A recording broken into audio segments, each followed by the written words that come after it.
Good morning, everyone. So my name is Chandra Pedro. Now I'm going to reviewing the article. The title is "Confession of an Information Worker: Critical Analysis of Information Requirements Discourse" by Roslo Alvarez.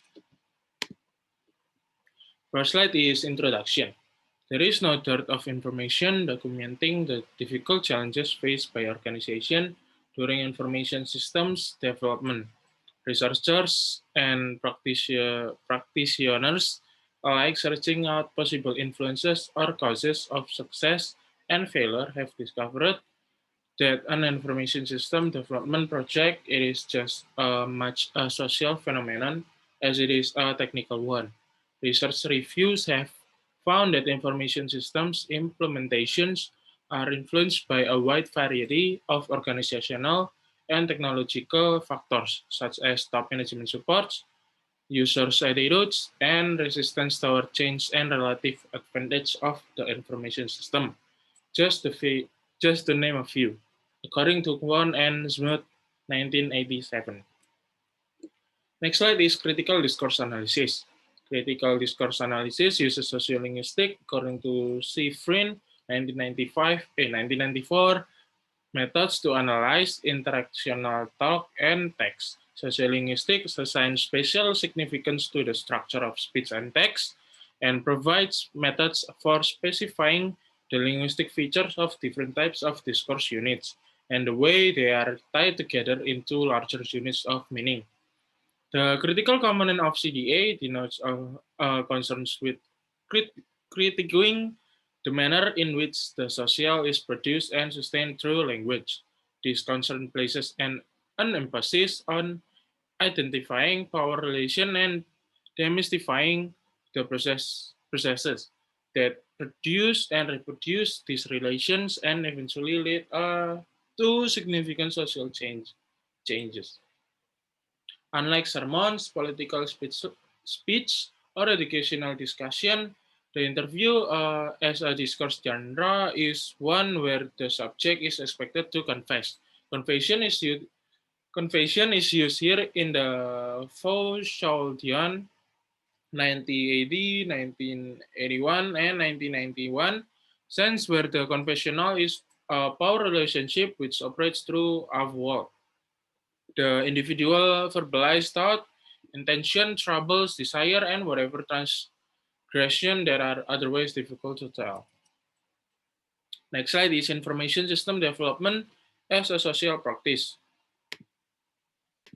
This research examines requirement analysis as a social practice. Requirement analysis is given special attention here because of its critical role in information system development. The approach in this paper contributes to understanding requirements analysis as polyphonic, for example, as containing multiple voices. This polyphonic linguistic interaction is socially situated where words bring with them the context in which they have lived. In particular, this paper examines the fundamental substance of requirement analysis interviews or talk. It is just vocabulary shifting between technologies and personal frames. In this following paper, there are three interviews. So the first interview are two members from Student Billing Office, Bob and Dennis, are asked questions by two interviewers, interviewers one and interviewers two, about changes they make to a program that is used to calculate charges for student bills. Next interview are Sally and Carol, are asked questions by two interviewers also. Interviewer one, who is female, and interviewers two, who is male, they are asked about the process by which students receive bill pertaining to damage of the dormitory rooms. And last interview is in another interaction. Elizabeth and Mary from the Enrollment and Management Office are interviewed and asked how they track students' credits for those who take courses outside the university system. Faces few things and frames toward a critical discourse analysis methodology. One of the fundamental principles of CDA is that frameworks from understanding the world and social identities of individual actors are dialogically produced through discourse. This paper draws on three discursive mechanisms adapt from the ideas of Irving Goffman to analyze recruitment analysis interviews. The three central mechanisms are phase work, footing, and framing. Next is research type. The organization chosen for the study is State University, a large public research university located in the northeastern United States. At the time of the fieldwork, the university had recently allocated $11 million for an information system development project. The organization was to determine its information requirements. The new information system was to handle all the major administrative functions of the university, including financial accounting, human resources, and all student services such as housing, enrollment, financial aid, and admission. The focus of this paper is on the requirements analysis phase, which lasts from August 1996 to December 1996. Next slide is findings. In keeping with an interpretive approach, the researcher must be immersed in a stream of organizational events in an inductive attempt to create categories that are revised through interaction and interrogation of data from observed experiences, according to Putnam 1983. The data collection was conducted through participant observation of requirements analysis interviews. Now we are going to discussion. Throughout the interview, we observe a struggle in reframing, which can be attributed to an underlying conflict between the way of the analyst view the encounter and how the clients view it. For the analysis, the encounter is a technological encounter. For the client, it is about personal work experiences and dilemmas. Thus, Bob, Carol, Shelley, and Mary propose reframings in the direction of social encounter through the tellings of stories. The client approached the encounter from a more intimate angle, attempting to be more personal, funny, friendly, or even traumatic.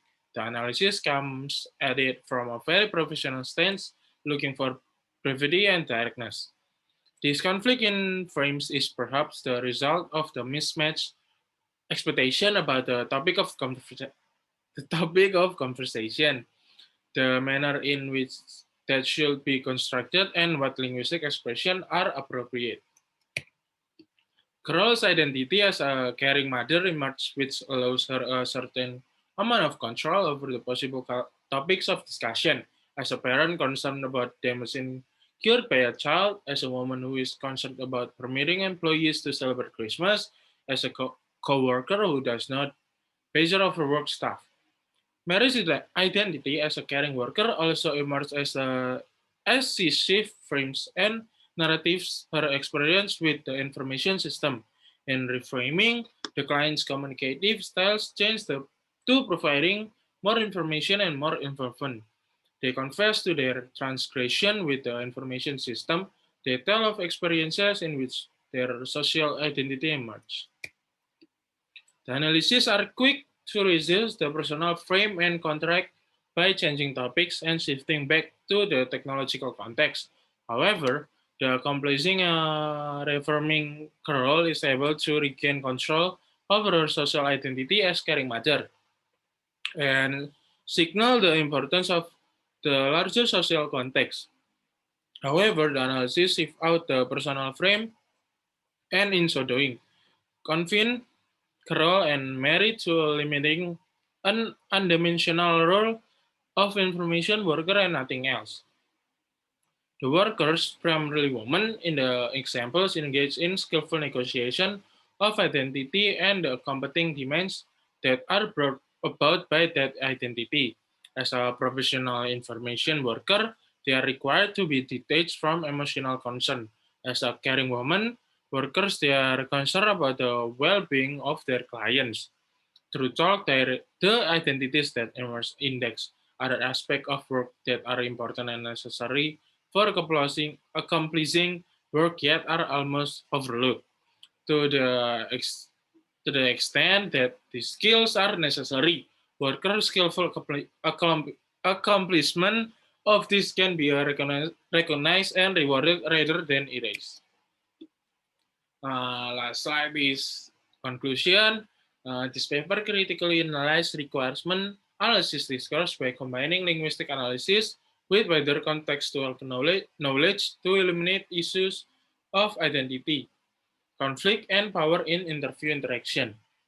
Examining requirement analysis interviews has also allowed us to gain insight into the discursive production of a communication gap between analyst and client.